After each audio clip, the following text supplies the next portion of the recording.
তো Indian visa যারা করতে চাচ্ছেন তাদের জন্য এখন যে অবস্থাটা চলতেছে, যা বোঝা যাচ্ছে স্বাভাবিক পরিবেশ অথবা স্বাভাবিকভাবে ভিসা করাটা অনেকটাই টাফ হয়ে গেছে। তবে হ্যাঁ, আপনি যদি কন্ট্রাক্টের মাধ্যমে করতে চান, আপনি 100% এখন মেডিকেল ভিসা এবং ডাবল এন্ট্রি ভিসা এগুলা করতে পারবেন। কারণ নতুন যে নিয়মটা হয়েছে সেই নিয়মের পরে কিন্তু মেডিকেল ভিসা যদি আপনার অরিজিনাল ডকুমেন্ট থাকে এবং অথবা আপনি যদি কন্ট্রাক্টের মাধ্যমে করেন, তাহলে আপনার 100% ভিসা হয়ে যাবে। কারণ আপনার হসপিটাল থেকে একটা রেফারেন্স নাম্বার দিবে। সেই রেফারেন্স নাম্বার যদি আপনি নিতে পারেন, তাহলে আপনার ভিসার মোটামুটি 100% বলা যায়।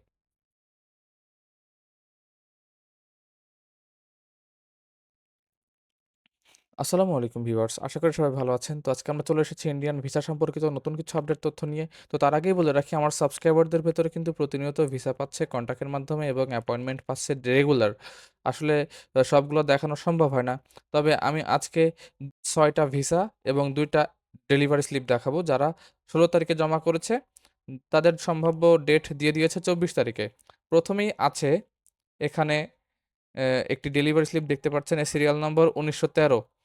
এর ফিঙ্গার দিয়েছে ১৬ তারিখে এবং ফিঙ্গার দেওয়ার পরে তাদের ডেলিভারি স্লিপের উপরে সম্ভাব্য তারিখ লেখা আছে ২৪শে এপ্রিল। অর্থাৎ ১৬ তারিখে তাদের ফিঙ্গার দেওয়ার পরে মাত্র কয়েকদিনের মাথায় তাদের ডেলিভারির জন্য তারিখ দিয়ে দিয়েছে। তবে এটা তার আগেই পেয়ে যাবে। এটা কিন্তু ট্যুরিস্ট ভিসা। আমি দেখাইতে পারতেছি না, কারণ আপনারা নিজেরাও জানেন এটা কিন্তু কন্ট্যাক্টের মাধ্যমে করা। এটা সিরিয়াল নাম্বার ছিল ১৯১৩। তারপরে এখানে আরেকটি আছে ১৯১২। ২ জনই কিন্তু ট্যুরিস্ট ভিসার জন্য জমা দিয়েছে। তাদের ২ জনেরই ডেলিভারির সম্ভাব্য তারিখ ২৪শে এপ্রিল দিয়ে দিয়েছি এখানে। আপনারা দেখতেই পাচ্ছেন আমি মার্ক করে দিয়েছি এবং সবারই ফিঙ্গার দিয়েছে ১৬ তারিখ। আমি একদম কিন্তু মার্ক করে দিয়েছি যাতে করে আপনাদের বুঝতে সুবিধা হয় এবং এ ধরনের কোনো বিভ্রান্তিতে না পড়েন যে আদৌ এটা সত্যি কিনা, অথবা আসলে বিষয়টা হচ্ছে অনেক ধরনের অনেক কিছু দেখানো সম্ভব না, যেগুলো আমি দেখাতে পারতেছি না। যেমন ওই file number, passport number, phone number. এমনকি যেহেতু এটা কন্ট্যাক্টের মাধ্যমে হচ্ছে, তাই ভিসা টাইপটাও আমি দেখাতে পারতেছি না। তবে এটুকু 100% সিওর থাকেন এটা ট্যুরিস্ট ভিসা। আমি ভিসা পাওয়ার পরে সেগুলোও দেখায় দিব। আর সবচেয়ে বড় বিষয়, এখন যেহেতু আপনি কন্ট্যাক্টের মাধ্যমে করবেন, অবশ্যই আপনাকে খরচ করতে হবে। এই যে তো আপনার যদি খরচ করার মন মানসিকতা থাকে এবং খরচ করতে চান, তাহলে আপনি অবশ্যই করতে পারেন। এটা অবশ্যই আপনার জন্য। যদি করতে চান তাহলে নিচের দেওয়া ফেসবুক লিংকে যোগাযোগ করে দেখতে পারেন। অবশ্যই নিজ দায়িত্বে কথা বলে নিবেন। তো আমার সাবস্ক্রাইবারদের ভেতরে লাস্ট কয়েকদিনে যারা ভিসা পেয়েছে, ভিসাগুলোর ছবি আমি এখানে দিয়ে দিচ্ছি। আপনারা ভিসাগুলোর তারিখ এবং নামগুলা দেখে নিবেন। আসলে সম্পূর্ণ জিনিস তো দেখানো সম্ভব না। যতটুকু সম্ভব দেখানো যায় তা আমি ততটুকুই দেখাবো। আর বাকিগুলো আমি হাইড করে দিচ্ছি। যেমন পাসপোর্ট নাম্বার, ভিসা নাম্বার এগুলো আমি হাইড করে দিব। উত্তম কুমার ভাই ৭ তারিখে ভিসা পেয়েছে। অর্থাৎ প্রায় আজ থেকে আরো প্রায় ৫ দিন আগে সে ডেলিভারি নিয়েছে। তার ৭ তারিখে ভিসাটি হয়েছে। সে পেয়েছে মেডিকেল ভিসা। আসলে যেগুলো দেখানো সম্ভব সেগুলো তো আমি দেখাই দিচ্ছি। আপনারা নিজেরাও বুঝতে পারবেন কেন দেখাইতে পারছি না টুরিস্ট ভিসার বিষয়টি। তারপরে আছে মহেশ বর্মন। তিনিও মেডিকেল ভিসা পেয়েছে। তার ভিসাটি ডেলিভারি পেয়েছে ১৫ তারিখে। তার ভিসা হয়েছিল ৯ তারিখে। অর্থাৎ ডেলিভারি দিতে যে ২-১ দিন দেরি হয়েছে সেটা তো স্বাভাবিক। সবাই বুঝতে পারছেন। তো এখানে আমি ডেলিভারি অ্যা তো এখানে আমি ভিসার ছবি দিয়ে দিচ্ছি এবং তারিখগুলো আপনারা দেখে নিবেন যে কত তারিখ থেকে কত তারিখ পর্যন্ত তাদের ভিসা হয়েছে।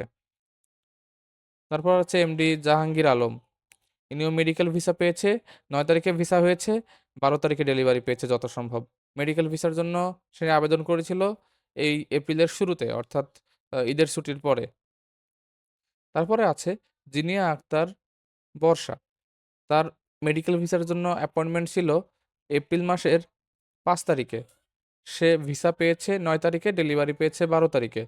আসলে এখানে আসলে সবগুলো তো দেখানো সম্ভব না। আমি শুধুমাত্র ভিসা দেখিয়ে দিচ্ছি, তারিখ দেখিয়ে দিচ্ছি, পাসপোর্ট নাম্বার হাইড করে দিচ্ছি, ভিসা নাম্বার হাইড করে দিচ্ছি। আপনারা একটু বুঝে নিবেন যে বিষয়গুলা কিরকম।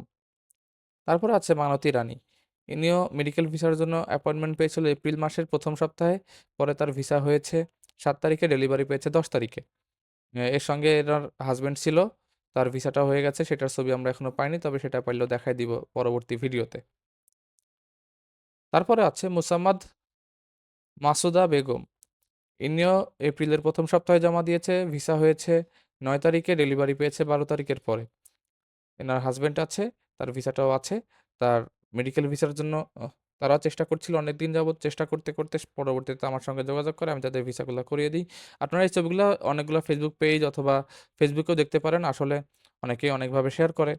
কারণ কোনো না কোনোভাবে এগুলা লিঙ্ক আপ থাকে। যার পরিপ্রেক্ষিতে আমরা কিছু বলি না। তো আপনারা যারা কন্ট্যাক্টের মাধ্যমে করতে চাচ্ছেন তারা নিচের দেওয়া ফেসবুক লিঙ্কে যোগাযোগ করে দেখতে পারেন। অবশ্যই নিজ দায়িত্বে কথা বলে নিবেন। পরবর্তীতে এ ধরনের আপডেট পাওয়ার জন্য আমাদের চ্যানেলটি সাবস্ক্রাইব করে রাখবেন। আর ইন্ডিয়ার ভিসার যে সর্বশেষ অবস্থা আছে, আপনারা যারা কন্ট্যাক্টের মাধ্যমে করতে চাচ্ছেন তারা তো অবশ্যই করতে পারবেন। তবে যারা নিজে চেষ্টা করছেন, বিশেষ করে মেডিকেল ভিসার জন্য, তারা অবশ্যই হসপিটাল থেকে অ্যাপয়েন্টমেন্ট নাম্বার অ্যাপয়েন্ট অবশ্যই, অবশ্য তারা অবশ্যই হসপিটাল থেকে অ্যাপয়েন্টমেন্ট নেওয়ার সময় সিরিয়াল নাম্বার বা রেজিস্ট্রেশন নাম্বারটা নিয়ে নেবেন, যাতে করে সেটা দিয়ে আবেদন করার সময় জমা দিতে পারেন এবং ওইটা ছাড়া আবেদন করাও যাবে না। ওইটা ছাড়া আপনি অ্যাপয়েন্টমেন্ট ডেটও নিতে পারবেন না। তো আশা করা যাচ্ছে আপনাদেরও ভিসা হয়ে যাবে। চেষ্টা করে দেখেন। আর যারা কন্ট্যাক্টের মাধ্যমে করতে চাচ্ছেন তাদের জন্য তো অনেক পথ খোলা আছে। তার ভিতরে একটি পথ আমার দেওয়া লিঙ্ক। এখান থেকে আপনারা করলে অবশ্যই আমাকে জানাতে পারেন, অথবা নিচের দেওয়া লিঙ্কে সরাসরি যোগাযোগ করে দেখতে পারেন। আজকের মতো এই পর্যন্তই। আল্লাহ হাফেজ।